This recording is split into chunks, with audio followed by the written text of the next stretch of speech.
नहीं स्टार्ट कर दिया। जनता पार्टी विधायक दल के नेता चयन के बाद और नेता प्रतिपक्ष के दर्जा पहली बार धनबाद का आगमन हो रहा है और एक सामाजिक अभिनंदन समारोह में आना हुआ था। आपके परिषद थोड़ा सा ऊंचा कर लिया, विशेष रूप से धनबाद पहली बार आ रहे हैं तो सब लोगों से मिलना भी हो गया। आदरणीय संसद जी से भी जाकर मिलकर हम लोग लगातार घोषणा के बाद छत्तीसगढ़ के चुनाव में लगे। बस पर्व त्योहार का माहौल था। कौन मोबाइल घुसा रहा है यार? 4 सालों तक इस झारखंड विधानसभा में अवैधानिक रूप से बिना नेता प्रतिपक्ष के सदन को चलाने का काम इस सरकार ने किया है।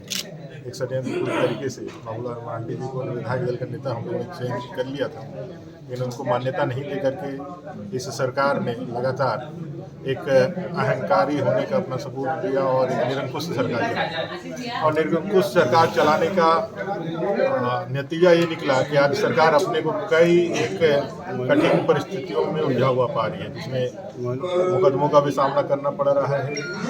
कई एक जांच एजेंसियों से भी उनका रूबरू हो रहा है। माननीय मुख्यमंत्री तक उसके जांच की आंच पड़ी हुई है। तो ये अगर उनका विरोध का आवाज़ यदि सदन में रहता और सचेत यदि उनको कहीं रहा जाता, ये आवाज़ सुनते तो शायद नतीजा जो आज देखने को मिल रहा है वो नहीं मिल रहा।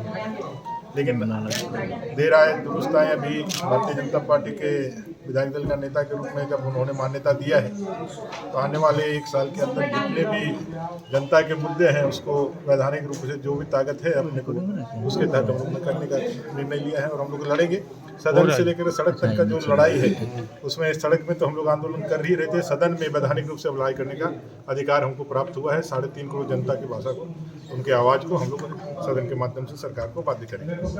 विफलता है सरकार का, यह सरकार का एक प्रहसन है, क्योंकि आज ही आप लोगों ने देखा होगा, आप सब लोगों ने उठाया है 50,000 से ज़्यादा जो आवेदन है वो धूल फाक रहे हैं, उस पर कोई सुनवाई नहीं हुई है। और सरकार जो है यह सरकार आपके द्वार कार्यक्रम का एक जो है कोरम पूरा कर रही है। मैं इसको इस रूप में देखता हूं कि पूरा ब्लॉक जो है खाली हो जाता है और पिकनिक के मूड में सारे पदाधिकारी किसी पंचायत में जाते हैं, वहां जाकर के लोगों से सिर्फ खाना पूर्ति करते हैं आवेदनों को लेने का। और इससे क्या होता है, जब उसके आवेदन पे कोई कार्रवाई नहीं होती है तो सरकार पर जो भरोसा है जो पहले ही से कम था और कम हो जाता है और जनता को लगता है कि इस व्यवस्था से या सरकार से हमारी कोई उम्मीद नहीं हो, नाउम्मीद हो जाते हैं। सरकार जब इस कार्यक्रम को लेकर जनता के बीच में जाने का काम करे तो पहले उन 50,000 जो आवेदन पड़े हुए हैं उसका निस्तारण कैसे हुआ पहले बताना चाहिए। जो आपने 2 किए पहले उसका रिजल्ट क्या आया है और कितना आपने लाभान्वित किया है। सिर्फ तफरी के लिए जाना, पिकनिक के लिए जाना और जनता का पैसा को IPRD के माध्यम से अपना चेहरा चमकाने के लिए जाना, इतना तक करने से जनता को लाभ नहीं होने वाला है। सिर्फ आपका जो है वो IPRD के माध्यम से आपका प्रचार ही होने वाला है। लॉ एंड ऑर्डर को लेकर क्या कहेंगे?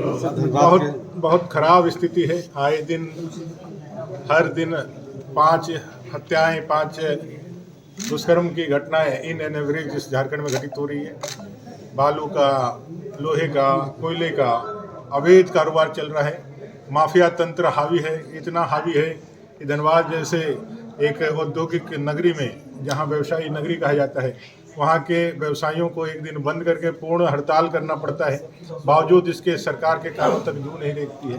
तो कुल मिलाकर के लॉ एंड ऑर्डर पे तो ये पूरा झारखंड जो है त्राहिमाम कर रहा है। और इस सरकार से अब एक ही आशा है कि जितनी जल्दी हो चुनाव हो और इस सरकार को झारखंड की जनता जो है बाहर का रास्ता दिखा करके जनता की सरकार बनाए। किस तरह से कार्रवाई आप चाहते हैं? इमीडिएट जनता का सरकार पर भरोसा हो, गुंडों को सरकार से खौफ हो, कोई वारदात करने से पहले 1000 बार सोचे। ऐसा नाजिर पेश करना सरकार का जिम्मेवारी है, जहां सब लोग बिना भय, बिना किसी दबाव के अपना रोजगार कर सके और रोजगार करके अपना और अपने परिवार का पेट पालते हुए देश के विकास में अपनी भूमिका निभा सके। ऐसा शासन प्रशासन की उम्मीद सब करते हैं और इसीलिए वोट भी करते हैं। जब इससे धोखा होता है तो बहुत लोगों को कष्ट होता है, जो धनबाद की जनता झेल रही है।